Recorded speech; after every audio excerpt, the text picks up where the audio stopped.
ವಿಧಾನ ಪರಿಷತ್ ಚುನಾವಣೆಯಲ್ಲಿ ಕಾಂಗ್ರೆಸ್ ಗೆಲುವು ಸಾಧಿಸಿದ ಹಿನ್ನೆಲೆ ಪರಿಷತ್ ಸಭಾಪತಿ ಹೊರಟ್ಟಿಯವರ ಸ್ಥಾನಕ್ಕೆ ಸಂಚಕಾರ ತಂದೊಡ್ಡುತ್ತಾ ನೋಡಿ, ಮೇಲ್ಮನೆಯಲ್ಲಿ ಬದಲಾಗಲಿದೆಯಾ ಹೊರಟ್ಟಿ ಪ್ರಾಣೇಶ್ ಅವರ ಜಾಗ ಅನ್ನುವಂಥ ಪ್ರಶ್ನೆ. ಸಹಜವಾಗಿ ವಿಧಾನ ಪರಿಷತ್ನಲ್ಲಿ ಈಗ ಆಡಳಿತ ಪಕ್ಷದ ಸಂಖ್ಯಾಬಲ ಹೆಚ್ಚಾಗಿದೆ.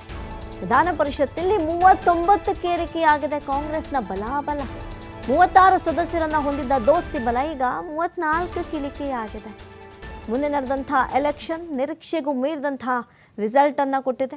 ಜುಲೈನಲ್ಲಿ ಸರ್ಕಾರದಿಂದ ಮತ್ತೆ 5 ನಾಮನಿರ್ದೇಶನವಾಗುತ್ತೆ. ಇಲ್ಲೂ 4 ಸ್ಥಾನ ಬಾಚಿಕೊಳ್ಳಲಿದೆ ಕಾಂಗ್ರೆಸ್. ಈ ಮೂಲಕ 43ಕ್ಕೆ ಏರಿಕೆಯಾಗಲಿದೆ ಕಾಂಗ್ರೆಸ್ನ ಸಂಖ್ಯಾಬಲ. ಹೆಂಗೆ ನೋಡಿದ್ರು ಕಾಂಗ್ರೆಸ್ಸೇ ಸಂಖ್ಯಾಬಲದಲ್ಲಿ ಈಗ ಮೇಲುಗೈ ಸಾಧಿಸಿರುವುದು. ನಾಮನಿರ್ದೇಶನದ ಬಳಿಕ 30ಕ್ಕೆ ಕುಸಿಯುತ್ತೆ. ಏನಪ್ಪ ಅಂತ ಹೇಳಿದ್ರೆ ಮೈತ್ರಿ ಪಕ್ಷದ ಸಂಖ್ಯೆ ಅತಿ ದೊಡ್ಡ ಪಕ್ಷವಾಗುವ ಕಾರಣ ಕೈಪಡೆಗೆ ಸಭಾಪತಿ ಸ್ಥಾನ ಒಲಿಯುವಂಥ ಚಾನ್ಸಸ್ ಅಫ್ಕೋರ್ಸ್. ಇನ್ನು ಮುಂಗಾರು ಅಧಿವೇಶನಕ್ಕೂ ಮುನ್ನವೇ ರಾಜೀನಾಮೆ ಸಲ್ಲಿಕೆ ಮಾಡುವಂಥ ಸಾಧ್ಯತೆಗಳಿದೆ. ಇನ್ನು ಅವರಿದ್ದಂಥ ಸ್ಥಾನಕ್ಕೆ ಬಸವರಾಜ ಹೊರಟ್ಟಿ, ಉಪಸಭಾಪತಿಯಾಗಿದ್ದಂತಹ ಪ್ರಾಣೇಶ್ ರಾಜೀನಾಮೆ ಕೊಡುವಂಥ ಸಾಧ್ಯತೆಗಳಿದೆ. ಸಚಿವ ಸ್ಥಾನಕ್ಕೆ ಶಾಸಕರು MLCಗಳಿಂದ ಭಾರಿ ಒತ್ತಡ ಹೆಚ್ಚಾದಂಥ ಹಿನ್ನೆಲೆ ಶೀಘ್ರದಲ್ಲೇ ಮೇಲ್ಮನೆಯ ಪ್ರಮುಖ ಸ್ಥಾನಗಳ ಬದಲಾವಣೆಗೆ CM ಚಿಂತನೆ ನಡೆಸ್ತಾ ಇದ್ದಾರೆ ಅಂತ ಹೇಳಲಾಗ್ತಾ ಇದೆ. ಇನ್ನು ಹಾಲಿ ಪರಿಷತ್ನಲ್ಲಿ ಬಲಗಳ ಸಂಖ್ಯೆ ಹೆಂಗಿದೆ ಅಂತ ನೋಡೋದಾದ್ರೆ ಕಾಂಗ್ರೆಸ್ನಲ್ಲಿ 39, ಬಿಜೆಪಿಯಿಂದ 28, JDSನಿಂದ 6, ಸಭಾಪತಿ 1, ಪಕ್ಷೇತರ 1, ಒಟ್ಟು ಸದಸ್ಯರ ಬಲ 75. ಇದೆಲ್ಲವನ್ನ ಪರಿಗಣನೆಗೆ ತೆಗೆದುಕೊಂಡಿದ್ದೇ ಆದಲ್ಲಿ ಕಾಂಗ್ರೆಸ್ಸೇ ಬಹಳಷ್ಟು ಸಂಖ್ಯಾಬಲದಲ್ಲಿ ಮೇಲುಗೈಯನ್ನು ಸಾಧಿಸಿದೆ. ಹಾಗಾಗಿ ಬಹಳಷ್ಟು ಬೇಗವೇ ಇದರ ಚಾನ್ಸಸ್ ಇದೆ ಅಂತ ಹೇಳಲಾಗ್ತಾ ಇದೆ. ಯಾಕಂತ ಹೇಳಿದ್ರೆ ಈಗ ಸದ್ಯಕ್ಕೆ ವಿಧಾನ ಪರಿಷತ್ನಲ್ಲಿ ಆಡಳಿತ ಪಕ್ಷದ ಸಂಖ್ಯಾಬಲವೇ ಎಲ್ಲದಕ್ಕಿಂತ ಹೆಚ್ಚಾಗಿರೋದು. ವಿಧಾನ ಪರಿಷತ್ನಲ್ಲಿ ಈಗ 39ಕ್ಕೆ ಏರಿಕೆಯಾಗಿದೆ ಕಾಂಗ್ರೆಸ್ ಬಲ. 36 ಸದಸ್ಯರನ್ನ ಹೊಂದಿದ್ದಂತಹ ಮೈತ್ರಿಯಲ್ಲಿ ದೋಸ್ತಿ ಬಲ ಈಗ 34ಕ್ಕೆ ಇಳಿಕೆಯಾಗಿದೆ. ಜುಲೈನಲ್ಲಿ ಸರ್ಕಾರದಿಂದ ಮತ್ತೆ 5 ನಾಮನಿರ್ದೇಶನವಾಗುತ್ತೆ. ಇಲ್ಲೂ 4 ಸ್ಥಾನ ಬಾಚಿಕೊಳ್ಳಲಿದೆ ಕಾಂಗ್ರೆಸ್, ಬಿಡಂಗ್ ಕಾಣಿಸಲ್ಲ.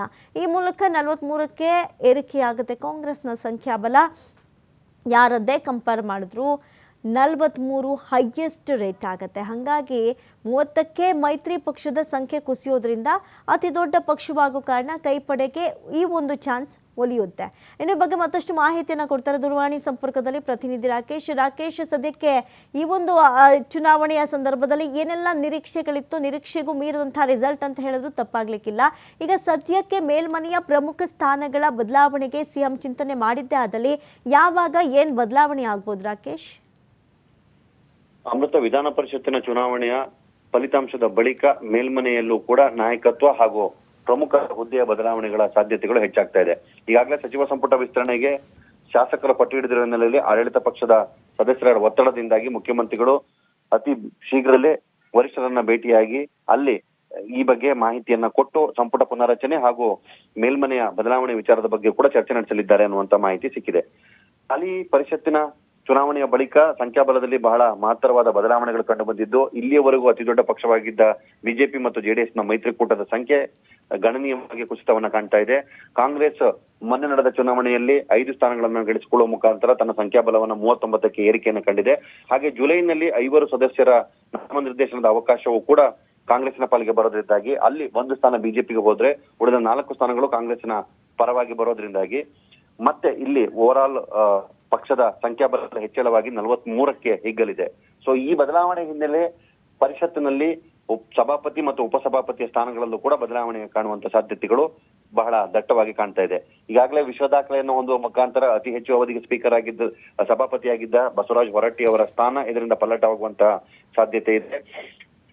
ಹಿಂದೆ ಸಿದ್ದರಾಮಯ್ಯನವರ ಸ್ನೇಹದ ಲೆಕ್ಕಾಚಾರದಿಂದಾಗಿ ಕಳೆದ ಬಾರಿಯ ಅಧಿವೇಶನದ ವೇಳೆಗೆ ಅವರ ಸ್ಥಾನ ಬದಲಾವಣೆ ಬಗ್ಗೆ ಬೇಡಿಕೆಯನ್ನ ಇಡಲಾಗಿತ್ತು. ಅವಿಶ್ವಾಸ ನಿರ್ಣಯಕ್ಕೆ ಕಾಂಗ್ರೆಸ್ನ ಸದಸ್ಯರು ಸಿದ್ಧತೆಯನ್ನ ಮಾಡ್ಕೊಂಡಿದ್ರು. ಆದ್ರೆ ಸಿದ್ದರಾಮಯ್ಯನವರ ಸ್ನೇಹದ ಲೆಕ್ಕಾಚಾರದಿಂದ ಹೊರಟ್ಟಿ ಅವರಿಗೆ ಅವಧಿ ವಿಸ್ತರಣೆ ಕೂಡ ಆಗಿತ್ತು.